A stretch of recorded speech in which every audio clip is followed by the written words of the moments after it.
back in the hills and a bit out of breath.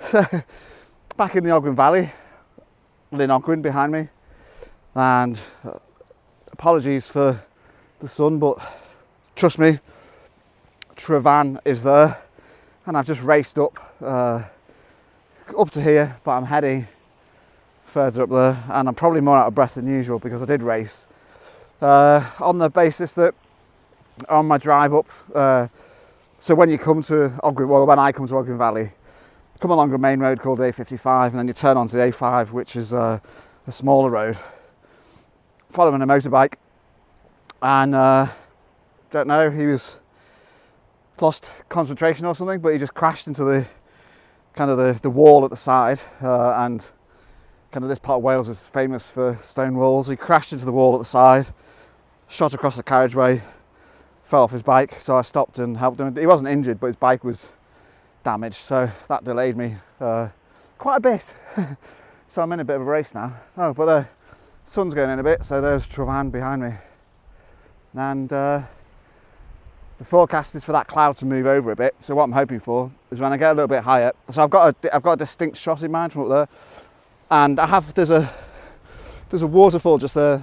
So if you've watched my film of Tryfan when I was filming the waterfalls, it was over there, but this time I'm going up the other side of the river a bit higher, and I've got a shot looking that way, but I thought I'd stop and take a breather. It's one of those days. It's when the sun's out, it's too hot.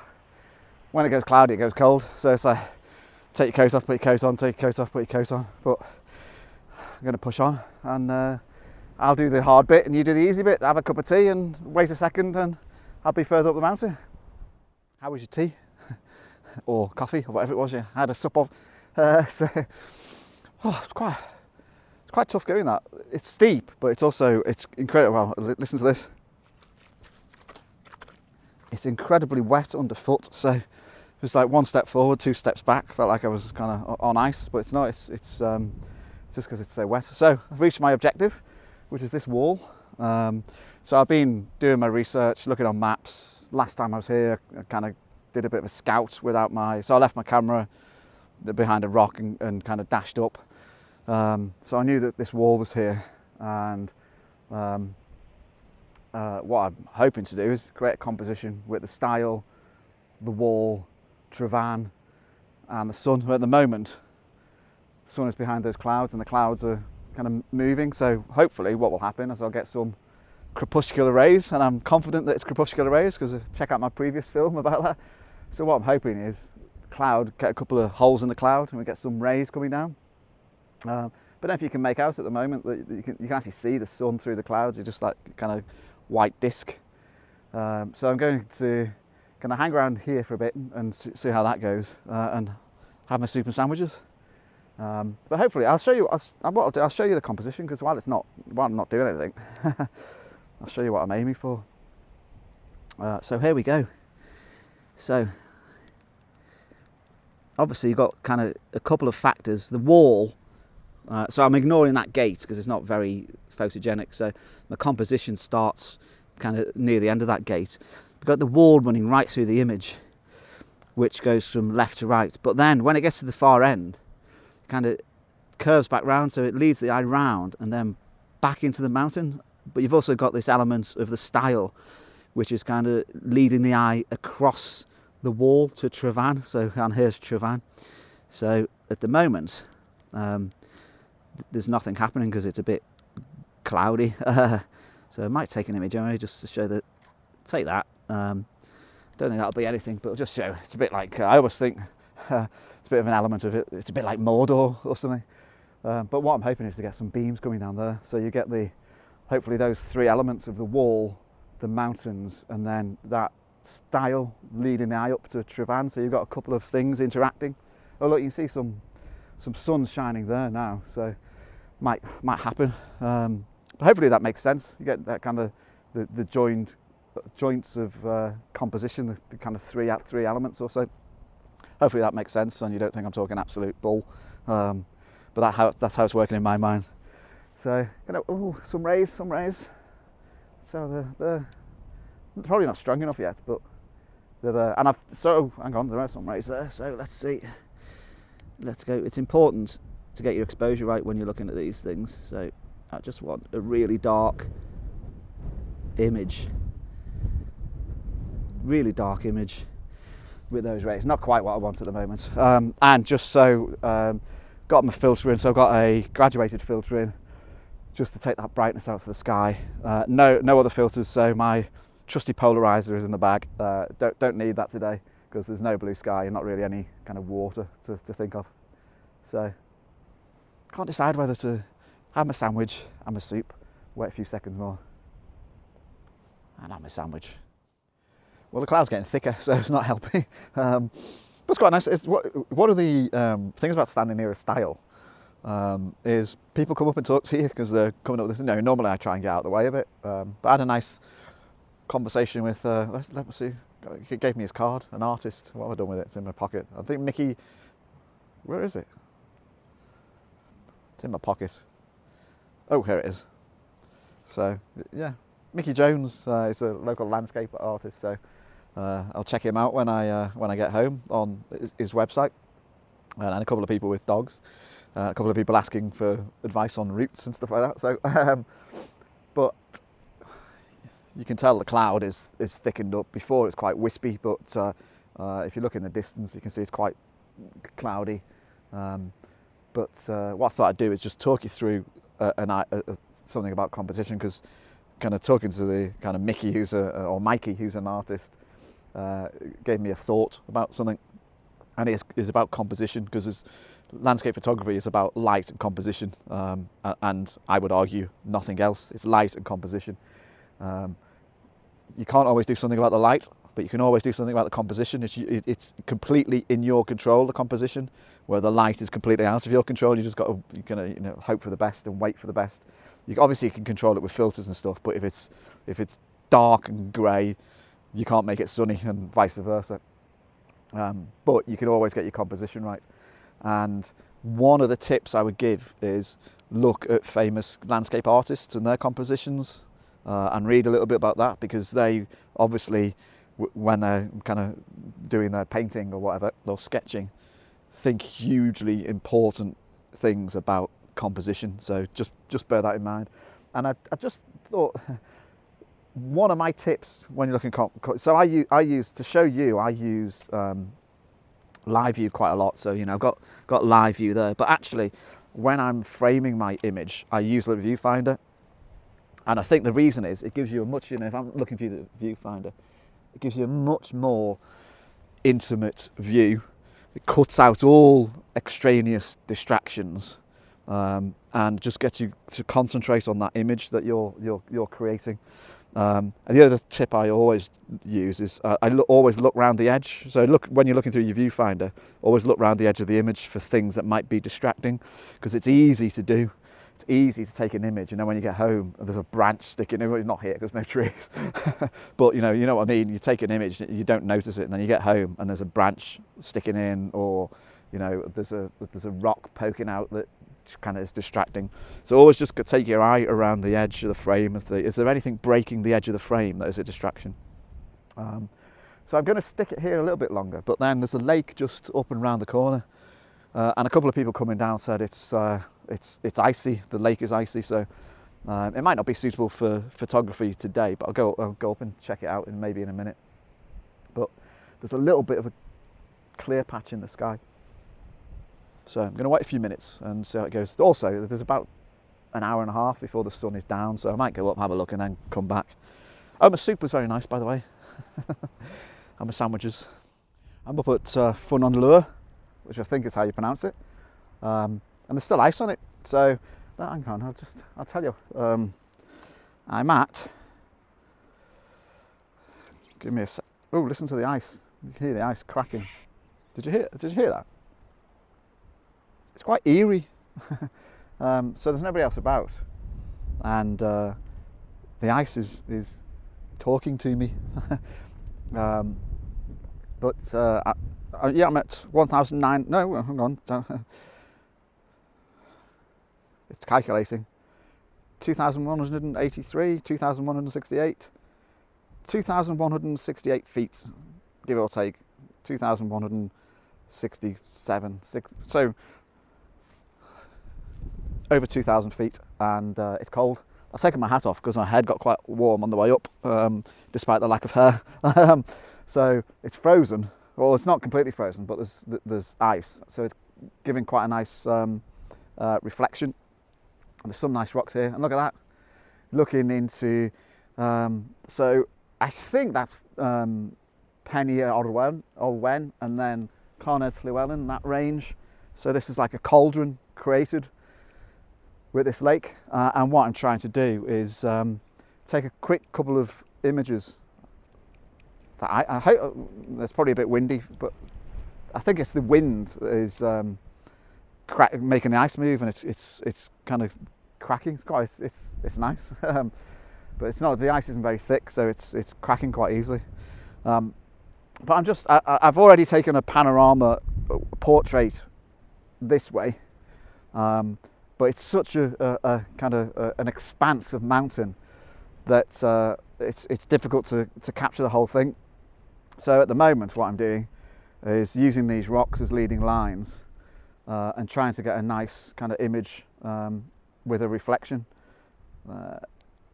One of the challenges, I'll just show you, one of the challenges is that cloud is exceedingly bright, and clearly this isn't. So I might just drop in a graduated filter, but what I'm doing at the moment, just taking a kind of reading about there, and I'm bracketing. But God, that ice is getting pushed that way. So yeah. Oh, there you go. Made me jump a little bit there, but there was a crack. So I'm going to take a couple here.